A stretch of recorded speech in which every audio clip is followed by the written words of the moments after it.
bengi ya. Oh alah, wingi kan to mergane terus sampean tak wenehi dhuwit tak transfer kae to. Iya. Lah pancen kewajibanku menafkahi lahir batin karo bojo to Bu Kesi. Heeh. Ah iya kaya ngono kuwi. Matur nuwun sik karo para panitia sedaya warga masyarakat. Iya bariki. Ayo, Tarianku saiki sik pisan sik to. Ikan hiu melayang-layang. Apa itu? I love you sayang. Wah. Ben kaya Agni ngono ka lho. Injih. Sugeng dalu Bapak Ibu sedaya, Bapak Kepala Sekolah, Bapak Ibu Guru, lan Bapak Kepala Komite sing wau tresnani kula. Pak Rajimin. Pak Rajimin. Matur nuwun sanget dalu niki kula sak kanca grup Madangkara dipun timbali nglipur wonten ing keluarga besar SMP Negeri 1 Teras Boyolali. Kula saestu remen sanget Bapak Ibu dipun paringi kesempatan kehormatan kangge kula lan kanca-kanca nglipur wonten mriki. Sungguh SD SMP yang sangat luar biasa.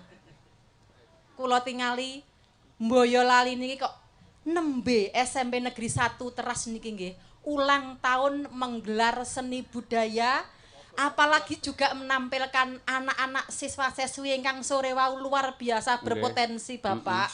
Gambyong karo cakilan. Cakilan lan ugi paduan suara ingkang luar biasa hebat. Mugi-mugi ke depan SMP Negeri 1 Teras mampu mencetak generasi-generasi penerus yang hebat, mandiri, cerdas secara emosional, secara spiritual. Membanggakan sekolah dan keluarga. Apa-apa iki kari gurune utawa sing bimbing kok Bu Kesi. Betul. Mula pepunden kula Bapak Kepala Sekolah Pak Agus karo Pak Rajimin karo Pak Lurah Santoso kuwi adalah Tritunggal. Yen cara wayang Bapak Kepala Sekolah iki kaya dene nata ing Ngamarta Prabu Puntadewa, eta. Nggih. Lek Pak Lurah Santoso iki kaya nata Ndrawati Sri Bathara Kresna. Ewadine Pak Rajimin iki kaya Ratu Mandura Prabu Baladewa. Lek nganti wayangan renek sinden kesi dheke ngamuk engko. Ya, menapa nggih to Pak Rajimin? Oh, tenan iki. Pramila dalu niki kagem nglipur warga masyarakat ingkang resani kuatah. Kula tak nembang nggih Pak Dalang. Nggih. Adem-adem ngene iki aku lek ora jerit-jerit gak marem aku. Ah iya. Nembang Pangkur Semarangan. Kangen lho aku, Pak. Coba kaya apa diaturake marang sedaya para sutresna budaya ingkang kepareng rawuh wonten ing lapangan Teras Boyolali lan ugi ingkang kepareng monitor lumantar streaming. Ya, matur nuwun para subscriber Kuntadi Channel. Ya Bu Kesi, Pangkur Semarangan. Ya.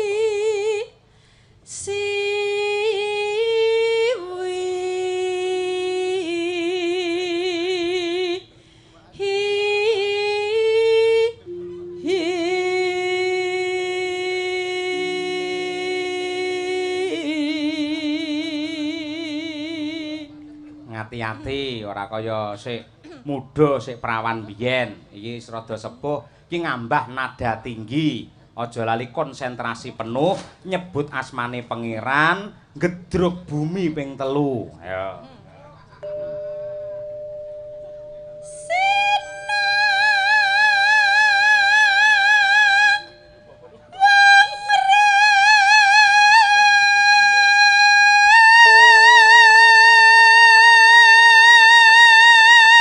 Alon-alon Bu, tarik napas. Iya.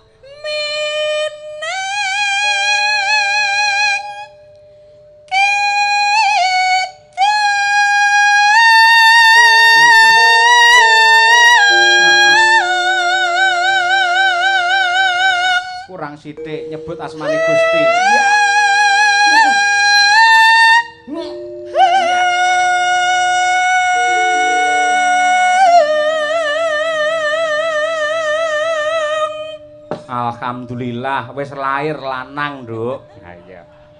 Kaya wong bayen. Ya klangenane Pak Rajimin ngene iki. Anggere Bu Kesi wis jerit-jerit langsung, "Wah, ini selera saya ini." Lah iya. Loh, ora mung Pak Rajimin tok. Sampean ya selera. Lho wis suwe lek kuwi, wis suwe. Selera kuwi pancen kaya sampean kuwi kok. Ha iya, entuke ya kuwi ya. Jahat-jahat. Ora usah jahat-jahat ngono lho. Awas tekan ngomah gak tak pijeti lho. Ora, entuke tegese sing jenenge katresnan iki lak kanugrahan saka Gusti sing menungsa ora iso nampik milih to. Lah, katresnan saka Gusti iki ya pancen sampeyan kuwi sing dituju ngono kuwi.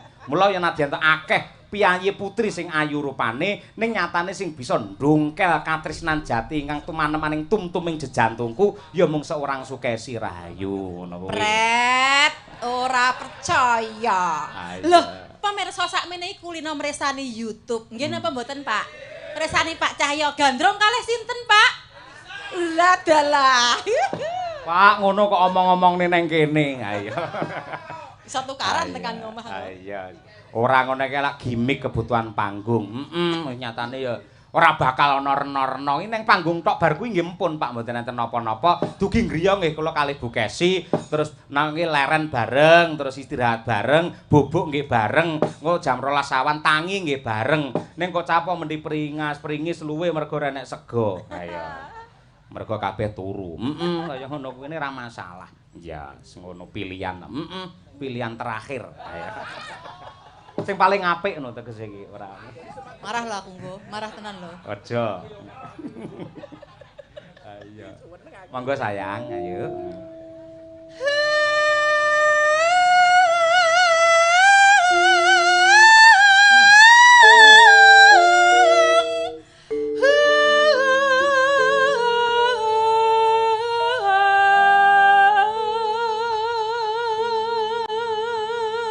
Men semangat kagem para lenggah tepuk tangan untuk Sukesi Rahayu. Wah, suarane pancen ungkul top tenan. Wis aja kuwatir, engko rampung wayangan awake dhewe salaman karo Pak Rajimin langsung dipanjeri nggih Januari. Alhamdulillah. Ayo ngono kuwi. Yo. Ya, Bu.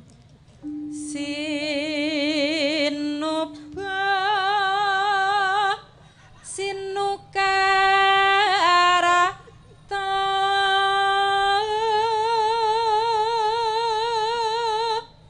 Nino mereh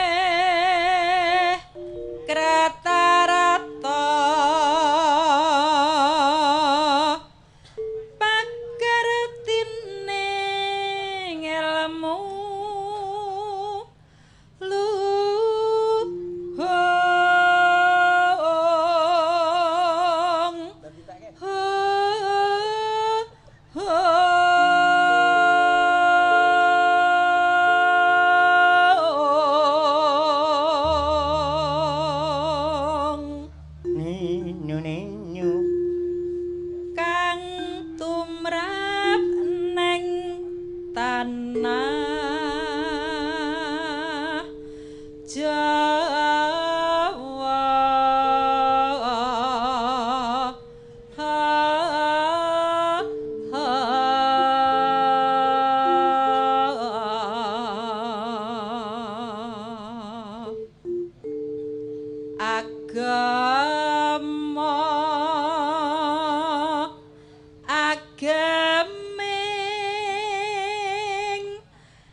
Wabil khusus dipunaturaken keluarga besar SMP 1 Teras Boyolali ya Bu Kesi.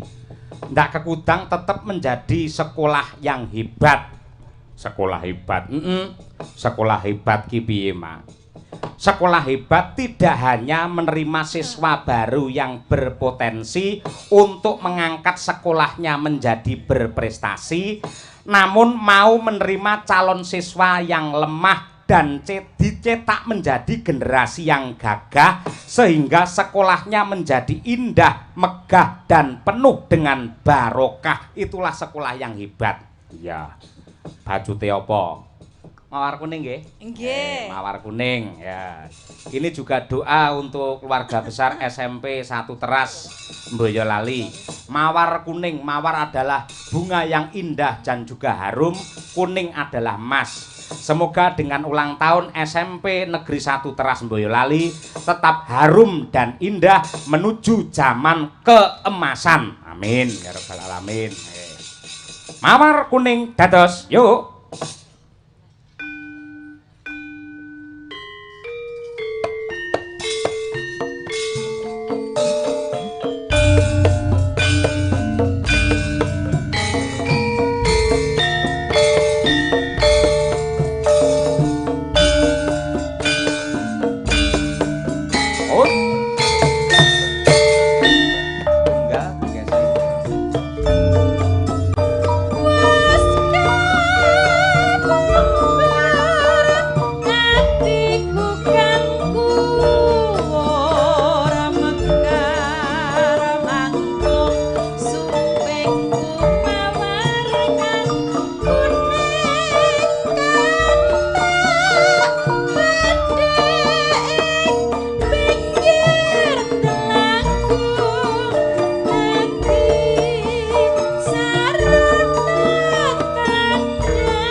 Muga-muga kena kanggo panglipuring penggalih ya, Mak. Mbak nuwun ingkang tanpa upama ana bintang tamune. Ya kuwi Pak Gareng Jatiyasa. Ya. Mengko ben ngaturi karo para pepunden mong Bapak Kepala Dinas ya rawuh panjenengane ya piyayi budaya. Pak Santosa kuwi ya mbiyen ya MC ya rena-rena pokoke budayawan. Ya. Ya ditumpakke prau Mas Gareng ben tindak munggah ana pepanggungan. Maka Cak, yuk.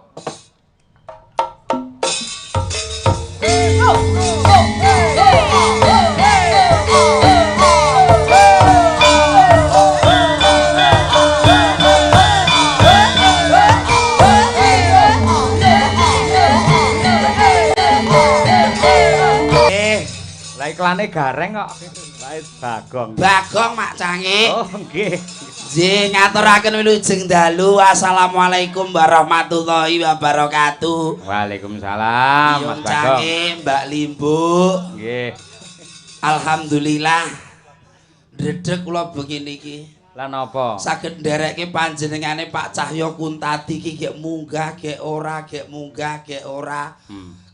Alhamdulillah saged sowan nggih Biyung Cange. Nggih. Kok Wonten. sih to kok gek munggah gek ora, gek munggah gek ora. Maksude niku ardanten iki gojag-gajeg. Jane kuwi wau teko ket sore. Nggih.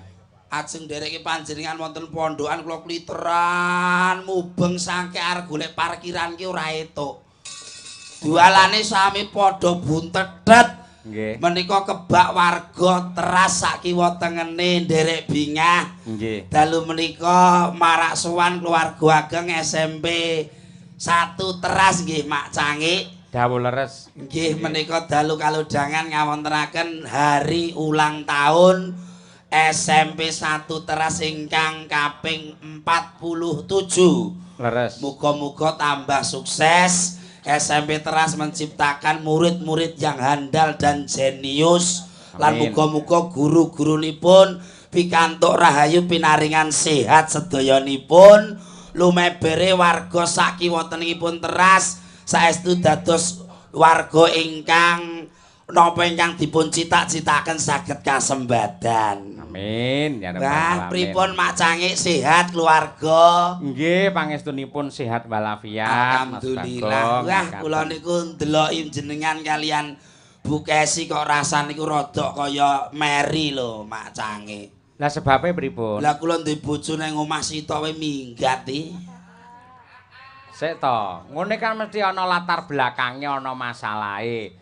Mesti ana sebab karo akibat. Anane akibate garwa jenengan minggat lek mertene ana sebabe jenengan. Sebabe nggih pas corona nika kula dadekke jaden ning penggadian lah 4 sasi mboten kula asur.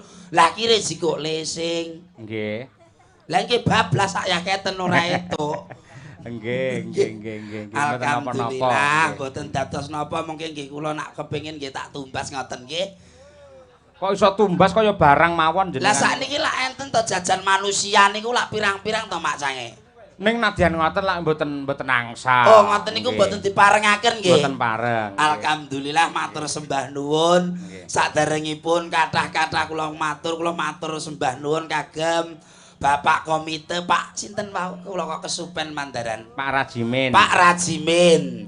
Ugi Bapak Kepala Sekolah Bapak Agus Winarno. Agus Winarno. Nggih. Ugi matur sembah nuwun kagem Pak Lurah Teras. Nggih. Piyayine sing pundi menika Pak Santoso. Nggih. Halo Pak Santoso. Pak Lurah napa tasih lenggah menika? Soale niku niki ngeten. Napa mengenai urip lan mati kula selama seminggu niku mengke kalih Pak Santoso menika Biyung Cange. Lah kok saged? Lah kula sing ngubungi mriku nak mboten mengke goleki mandir geseh mandir. Ampun kuwatos, ampun kuwatos. Alhamdulillah. Panitia sangat bertanggung jawab. Tanggung jawab. Nggih. Jan tenan. Kula mriki nggih mboten izin Mak Cange. Nggih. Menika beto bothokane setunggal. Oh, ngaten. Garwanipun menika? Garwa. Oh, Garwa kula. pun pindah. Pindah menika garwa ingkang nomor 6. Wong sak Bagong ya bojo Lho Pak Bagong kok napa ya ora etuk rabi bola bali kok ya. Napa pareng kula kanthi mriki? Monggo. Rene ya dianjing. Diajeng. Diajeng. Ayo kene Mbak Denguni. Karo bojone kok ya Ya diajeng. lali kene sayang kok Ya sayang ngono kok ya. Ayo rada perkewar sayang. Dikanthi. Lah. Panggunge kok jepat. Ayo Mbak Unik ngatur kene. Ayo sini. Nggih. Kose alon-alon. Garapanmu aja kasar. Lah ya jenenge raga tuwek ki ngapunten lho Biyung Cange. Mboten napa-napa. Masyaallah. Alon-alon riyin. Kesuwen ling apa kuwi tempuh. Piye, Dadi kelet kabeh. Piye kene tak pondhonge kene. Layak sing lanang rambute entek lah. Kok rambute lah niki garwa kula lho. Masa Mboten garwa asli maksudnya iki. Kula Nika ora asli iki gar wonten panggung.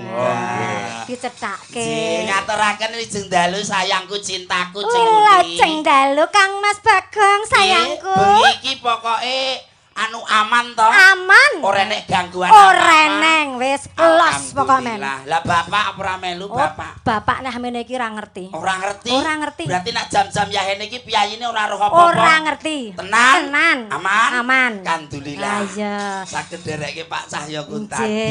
Nduk, Piye? aturna uluk salam sik. Nggih menika ngaturaken wilujeng dalu bapak-bapak ibu-ibu. Wilujeng pepanggihan lem dalem sak gerombolan lho sak gerombolan. Napa piyayi-piyayi kok gerombolan? Lah wong rombongan. iki akeh banget dadi gerombolan ngono lho. Oh rombongan to. Grup Madangkara. Madangkara ya lagi pisan iki kok. Lagi pek pisan iki aku. Heeh. Iki pamane ora Pak Lurah Ora lho awake dhewe iki. Ora Mas Santoso Mas Lurah iki lho. Ki ndek mbene iki critane iki kanca tarup, kanca sak panggung. Tenan. Lah nek Iya. gur api awake dhewe iki apa apik? Lah iya Pak nek Lurah iki yo mau mesake. ya ora ngono ning kono ki uripe wis kepenak awake dhewe jeneng sor tarup nggih matur nuwun. Iki sah kepanggih kalian dalang kondang Cahya Kuntadi. Nggih, matur nuwun. Ayo. Ayo lah iya to. Tenan. Jenengan ampun maido kalian panggung lho. Pripun? Panggung utawi tendanipun amargi menika nggih sponsor Sponsor saking BJ Rejing ingkang BJ nyeponsori Rejing. kepareng ikut kerja bakti nyuyung acara Alhamdulillah malam ini. panyengkuyungan lho Heeh. Nduk Iki tenan. tanpa Acara iki pokoke bengi iki ora nglumpukke dhuwit saka wali wali murid. murid ndak. Ya. Pure saka panitia. Olah vokale Bapak Kepala Ya, Sekolah ugi Bapak Komite. Betul. Matur Ngono, sembah nuwun Bapak alhamdulillah. Agus selaku Kepala Sekolah Pak Jimin SMP Negeri 1 nggih. Iki jane upama penontone maju rene ngono kebak ngono ndak gayenge ya. Lah iya. Lho Iki rumah wis kok digelari. aduh-aduh rene. Iki ya mboten dados menapa. Nggih. Dek Unik. Nggih Kang Mas. Wah, jan tak sawang-sawang. Piye? Nyelot suwi kok sliramu nyelot ayu to Iya. Cahyu. Suwe tak roman karo sliramu sik Ah, ya. ah, iya. Aku ya pengin kaya Pak Cahyo Kuntadi. Oh iya, awake dhewe kudu mesra. Aja kalah karo Pak Cahyongku tadi karo Bu Kesi Lah, ya. ngono.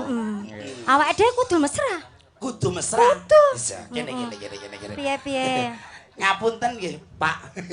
Kok ngapunten sapa? Lah kene kok dikluk aku perkewo mantaran. Sapa to? Lho. Gundul to? Kok gundul piye? Lah sapa? Biasa kaya ngono. Sia-sia men to. Aja sia-sia. Kok sia-sia Wong piye? lanang ki paribasan kaya dangkel bosok saumpama ki malati. Lah wong kenyataane ya ngono. Coba kon buka blangkone nek wani. Coba delok bukan sithik mawon, Pak. Dik. Ora ngeneye buka blangkon. Ya ngene engko nek nang omah ya nang kene kok ya mesake. Lah apa aku kok ngedadak kon ngenehi lho. Ayo. Yayi arep ngaturke apa, Yayi?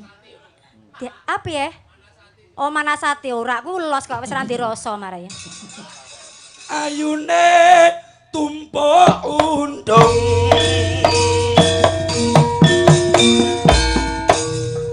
Yayi Sekar Taji. Wonten dawuh Kang Mas. Iya nasi nawang jejer lengkong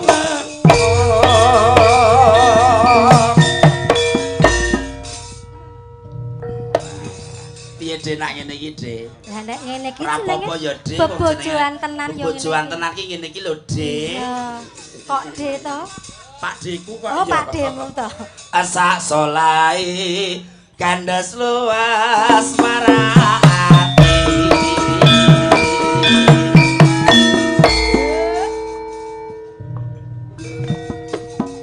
tansah katon ing pandulu manuta sirapun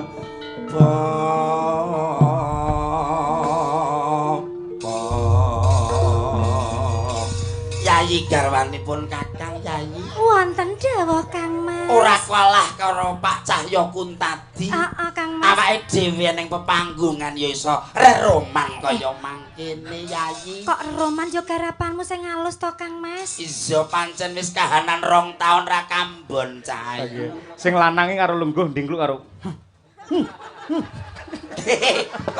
Kok boten kula kalih Pak. Mula aku iki Bu Kesi tak pengin dadi bintang tamu lek dipangku ngene paling ora trima. Lah kok boten trima pripun to, Pak? Lah mboten trima wong bojo sing kula tresnani mula Bu Kesi sakwise dadi dadi bojone Dalang Cahya Kuntadi ora usah bintang tamu rasa karo dagelan sapa-sapa. Lah terus ati kula ora yen kowe dipungkapangku. Kalah lah wong abrakang kulit kok ya ora entuk to. Wong ora kelong kok ya gur Ora kulit. kelong, Nduk. Piye Kang Iki Mas? ngene. Wong isih sering ngaturi jumenenge Pak Rajimin ngaten Nggih, mbok pilih. Ngeten niki wau dawuh saking panitia. Dawuh Menawi tasik lenggah menika Bapak Kepala Dinas Pendidikan dan Kebudayaan Pak Supana. Oh, Pak Supana. Ingkang dipun dherekaken kalian Pak Lurah Santoso menika ugi kepareng ngerakit dandang gula magepokan kalian ulang tahun SMP menika. Oh ngaten. Oh nggih. Nggih mbok pilih Mbok teteh pilih lenggah. tasih lenggah monggo Pak Monggo Supana. Bapak. Nggih. Bapak Supana.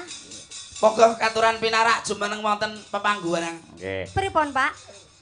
Oh sampun. Oh, sampun kondur. Menawi ngoten Pak Santoso. Pak Santoso. Nggih, monggo Kang Mas Lurah. Monggo. Dangu mboten panggih kalian gembreteknya Indonesia, monggo. Kok ketok kaya lengganan men to. Monggo Lengganan. dipun hormati, aja dipleroki. Ya, ngormati Pak Lurah Santoso. Monggo.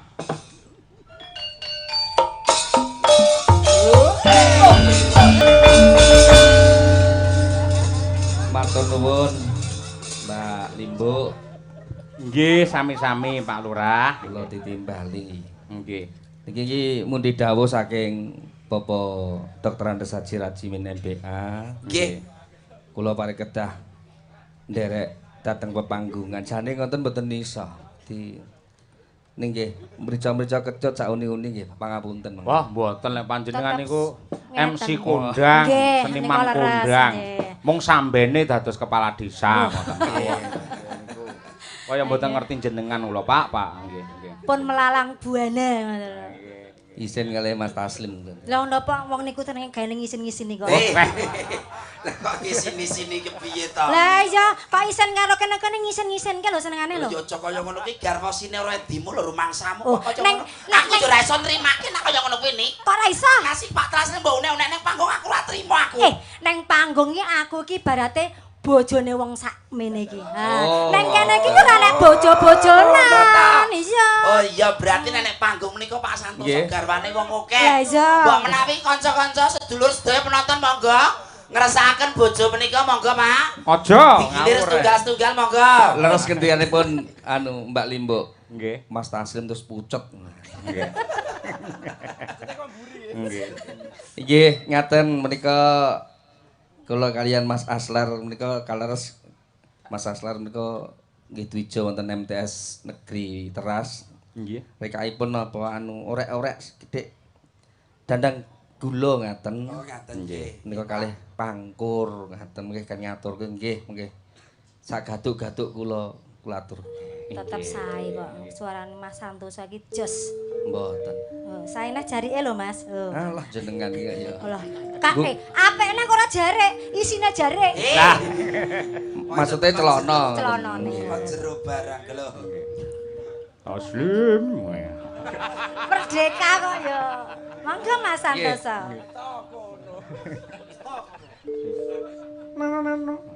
Patang puluh pitu taun wingi Tesih jos lho suwantenipun. sone kagungane Pak Cahyo Lah sing nggih, gundul kuwe kalah kok ya. Ya ora duwe pepetingan dhewe-dhewe. Lah, nggih. Yen Pak Santoso ki bantas, nek Mas Taslim niku kan merdu. Nggih. Termasuk merdu to niku. Merdu. Wong kula men ajeng sinau kalih mriku mboten nangso. Ayo, merdu sampeyan nek ngunak-ngunakke bojone kan merdu tiyang. Ayo. Apa iso pati? Tumatine papan pawiyatan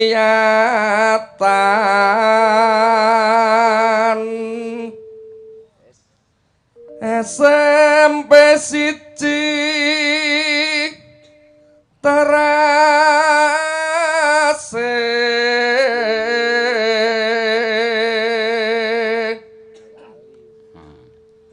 kepareng kula matur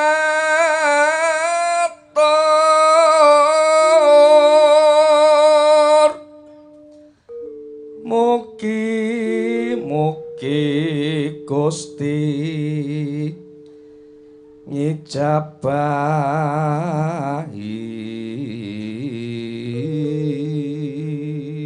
Swatene Pak Santoso ki empuk.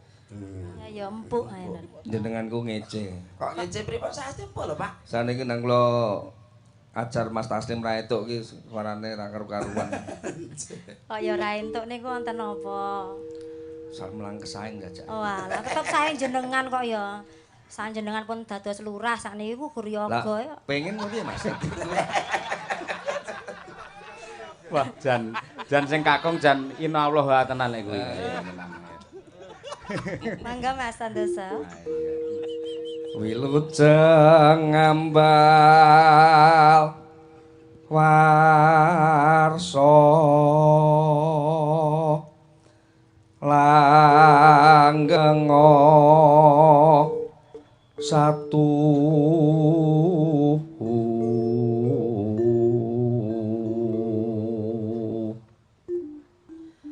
kabeh guru lan proseswa bagas waras slamet nggone nguting ilmi pikuna nusa bangsa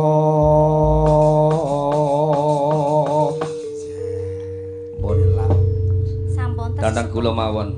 Tesih setunggal. Lah pangkure? Oh, ngaten. Lah nggih. Sisan. Sisan wong pun dibuka kok mengke nggih ngabar no. Rugi lek nyatet nang Lah mandar. nggih. Pun dibuka kedah ditokke sedanten. Yo sak gatuk-gatuk pokoke. Nggih.